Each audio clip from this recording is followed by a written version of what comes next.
Hey guys, in this video, I will show you how to get Korean letters in your Roblox display name. Alright, so let's begin with the video. So what we need to do is load up Roblox and sign into your account.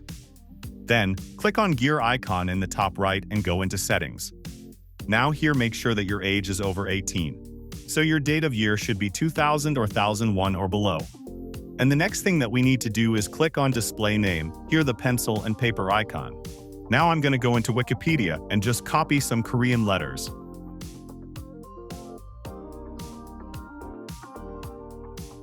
And here's the trick.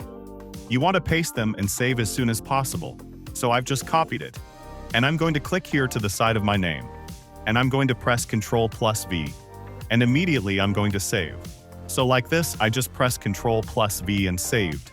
And it might take a few tries for this to work, and just keep on trying, and it should work eventually. Just make sure you do it very quickly, and that's how you do it. So that's basically how you can get Korean letters in your Roblox display name. So that's all for this video. Consider subscribing if you find it helpful, and I'll catch you in the next one. Thanks.